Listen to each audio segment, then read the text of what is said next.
तो महावीर दास दास जुड़ जाता है। क्यों? क्योंकि दासानुदासो भवितास्मि भूयः। जो भक्त है वो अपने को दास समझता है। और यदि आपके अंदर दीनता नहीं आई,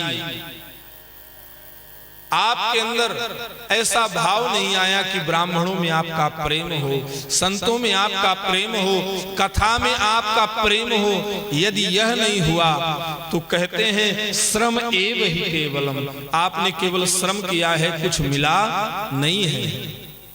तो कहा महाराज वो भगवान जिसका भजन करें, जिसमें हमारी रति हो, वो कैसा है, कौन है?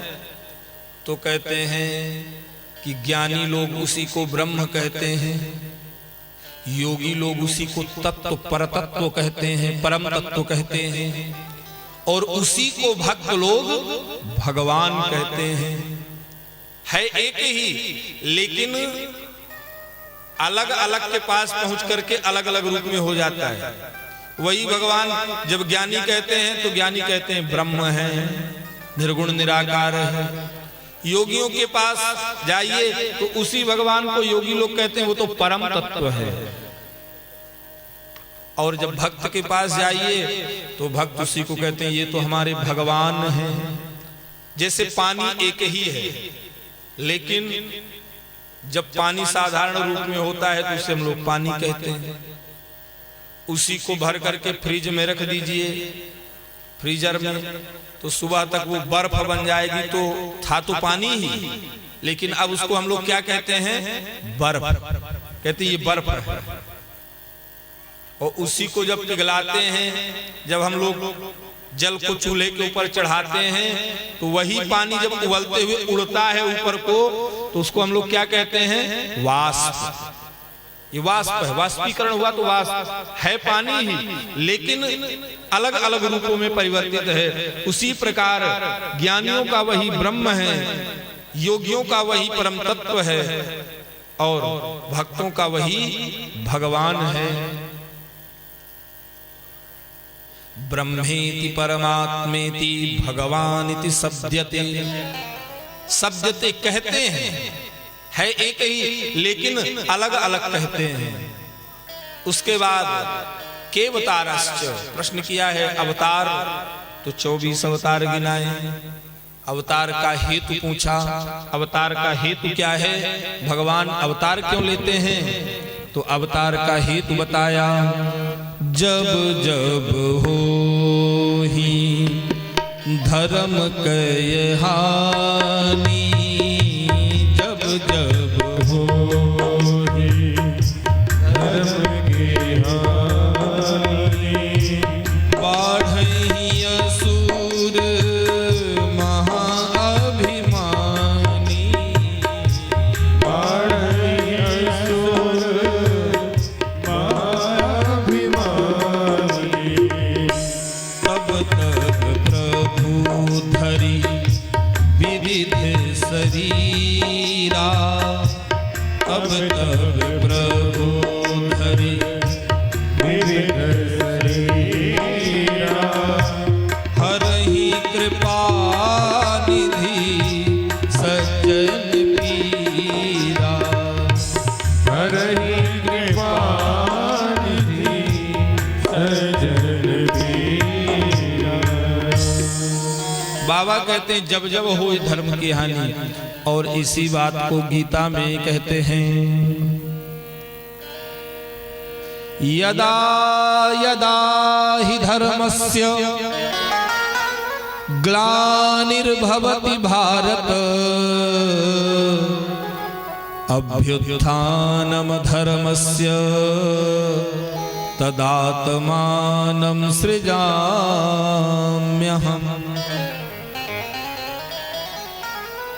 परित्राणाय साधूनां विनाशाय च दुष्कृतां, धर्म संस्थापनार्थाय संभवामि युगे युगे। धर्म की रक्षा कलया हरि, द्वापर का अंत चल रहा था। वेद व्यास जी ने देखा कलिकाल आने वाला है। एक वेद से 4 वेद बनाए। 5वें वेद में महाभारत की रचना की, लेकिन स्त्री शूद्र द्विज बंधु नाम त्रय न श्रुति गोचरा, इन्हें श्रुति वेदों का अधिकार नहीं दिया, तो इसलिए पुराणों की रचना की। 17 पुराण रचे, लेकिन फिर भी वेद व्यास जी के मन को शांति नहीं मिल रही है। उदास होकर के सरस्वती नदी के तट पर सम्याप्रास आश्रम में बैठे थे। उसी समय वीणा पर राग छेड़ते हुए नारद बाबा आ गए। श्रीमन्नारायण नारायण नारायण, श्रीमन्नारायण नारायण नारायण,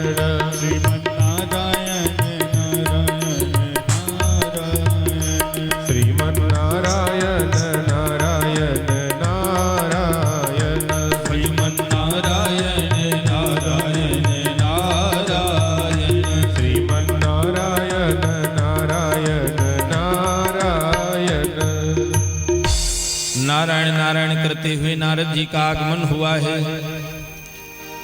वेद व्यास जी ने नारद जी का स्वागत सत्कार किया है, और जैसे उदास देखा तुरंत नारद जी ने प्रश्न किया, पाराशर्य महाभाग भवतः कच्चिदात्मना परितुष्यति शारीर आत्मा मानस एव वा।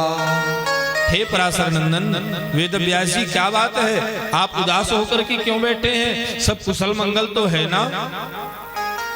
व्यास जी ने कहा, बाबा आप तो भगवान के अवतार हैं, आप तो सब कुछ जानते हैं। मैंने एक वेद से 4 वेद कर दिए, 5वें वेद के रूप में महाभारत की रचना कर दी, 17 पुराणों की रचना कर दी, फिर भी मेरे मन को शांति नहीं मिल रही है। नारद जी ने उपदेश किया व्यास जी को, बाबा आपने ज्ञान की बात तो बहुत लिखी, लेकिन अभी तक आपने भक्ति की महिमा नहीं गाई है, भगवान के गुणों का वर्णन आपने नहीं किया है। और जिस तीर्थ पर कौवे स्नान करते हो, उस तीर्थ में हंस लोग जाकर के स्नान नहीं करते। हंस उस तीर्थ में नहीं जाया करते हैं जहां कौवों का निवास हो। अभी तक आपने ज्ञान खूब लिखा, और ये बात तो ऐसे ही हुई।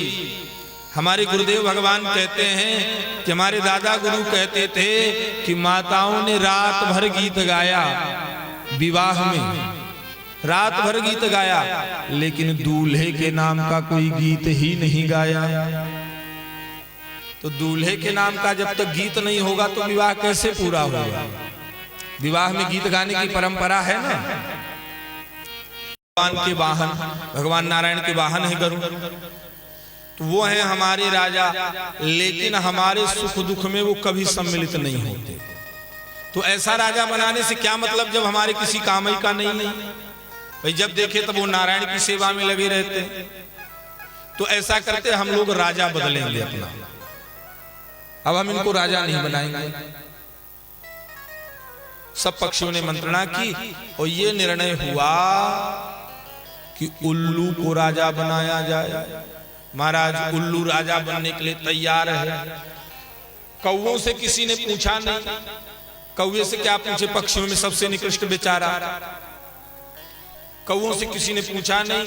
अब जब उल्लू के राज्याभिषेक की तैयारी हो गई, अब वो जाकर के सिंहासन में बैठ गया, तब आज कौवा से रहा नहीं गया। कौवों ने आपस में मंत्रणा की, कहा भले हमसे नहीं पूछ रहे लेकिन हम अपनी सलाह जरूर देंगे।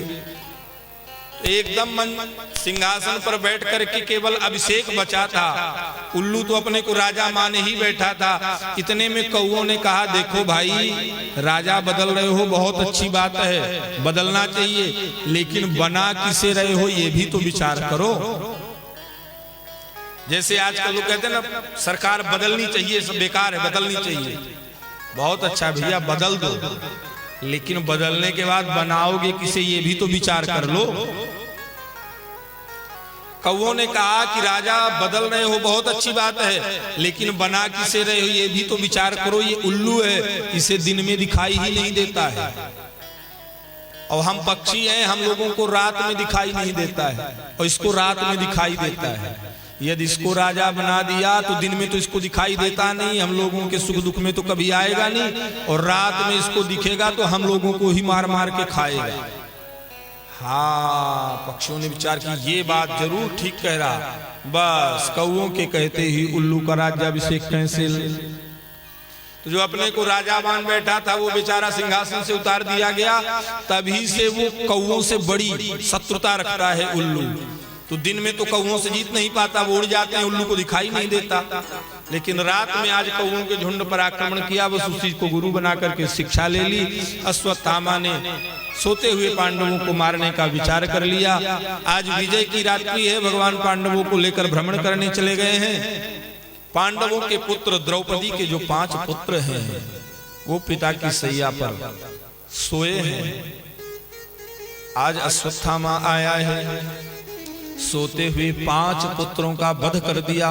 5 का सिर लेकर के दुर्योधन के पास गया है। लो मित्र, तुम कहते थे एक नहीं मरा, मैं 5 को मार करके लाया हूं। भीम से बड़ी शत्रुता रखता था दुर्योधन। मित्र, मुझे भीम का सिर दो। और जैसे भीम का जो पुत्र था एकदम भीम जैसे ही था, जैसे दिया दबाया हाथ से वो फूट गया। रोने लगा दुर्योधन, ना ना, ये भीम का सिर नहीं हो सकता।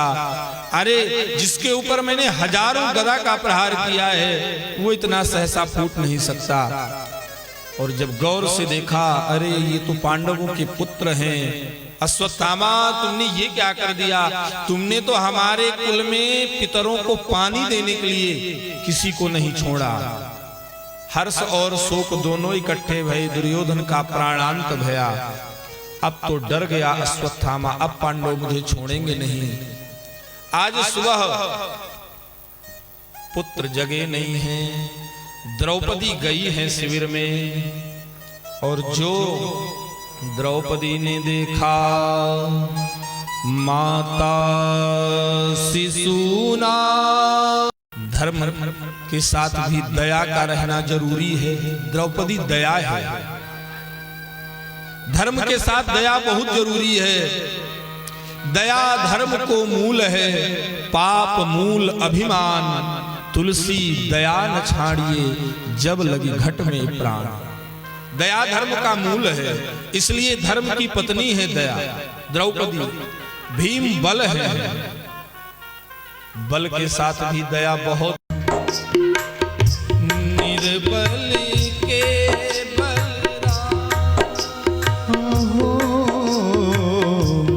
निर्बल के बलराम, निर्बल के बलराम। सुनी मैंने निर्बल के बलराम।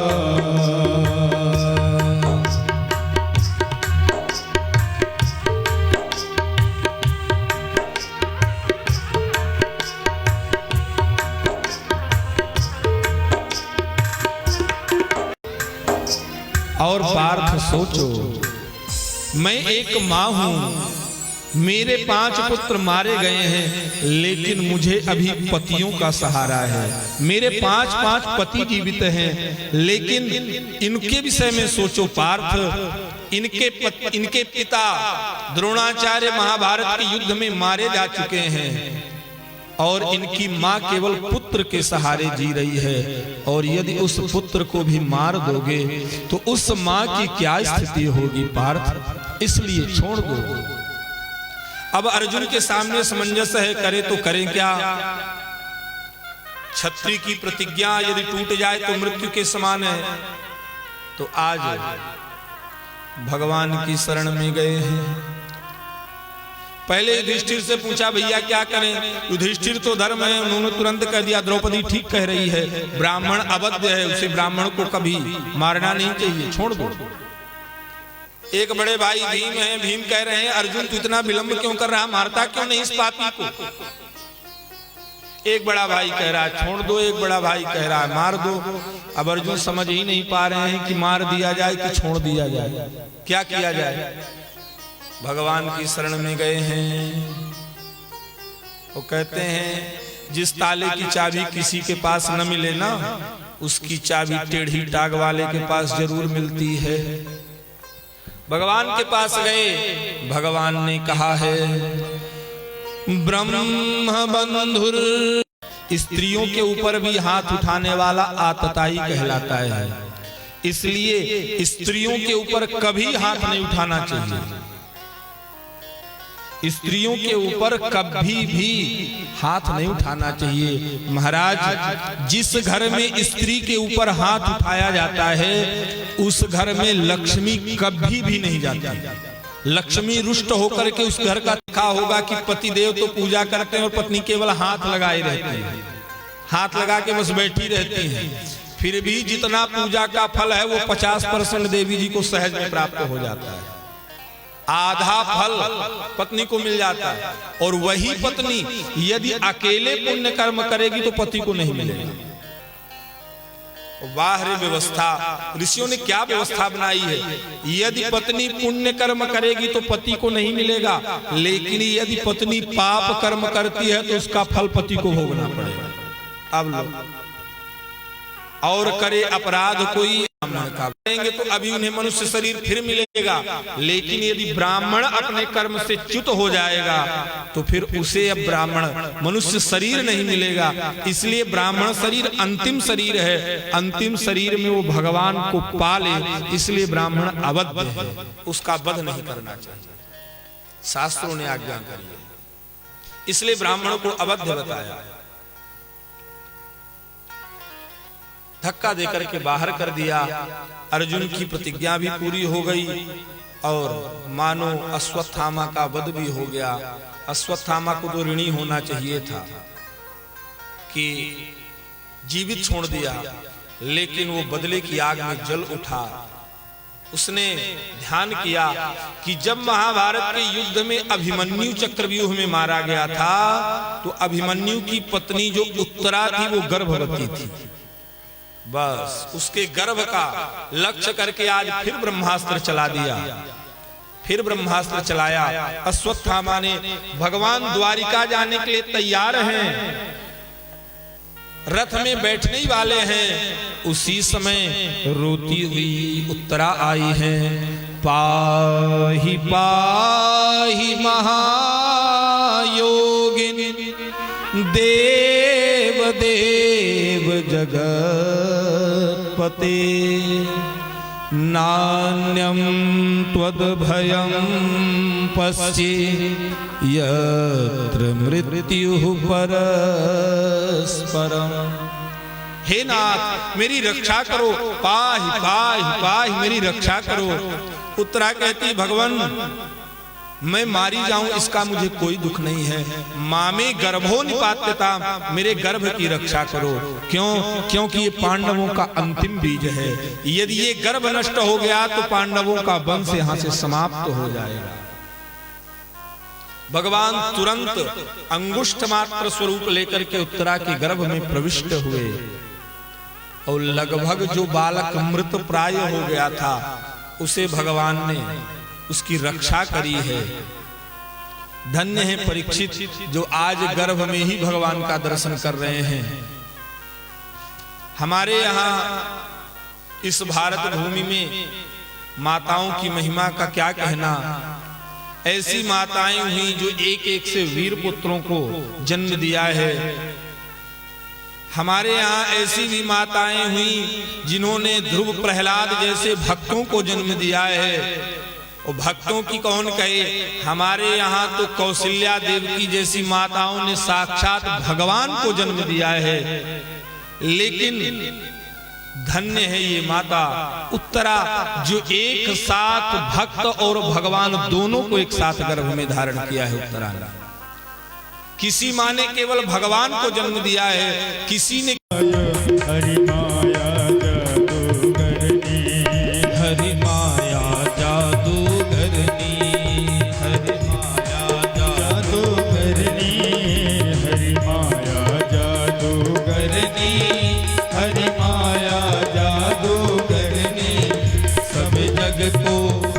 सब जग को रही नचाए हरि माया जादू करनी। सब जग को रही नचाए हरि माया जादू करनी। ही मानव की संपत्ति है, तू दुख से क्यों घबराता है, तो जाएगा। दुख आया है तो जाएगा, दुख आया है तो जाएगा। पर एक अंतर है, क्या? सुख आपके जीवन से जब भी जाएगा तो दुख दे करके जाएगा, लेकिन जब दुख जाएगा तो सुख दे करके जाएगा। इसलिए सुख देकर अब मैं द्वारिका नहीं जाता हूं। भगवान हस्तिनापुर रुके, युधिष्ठिर को राज्य मोह हुआ,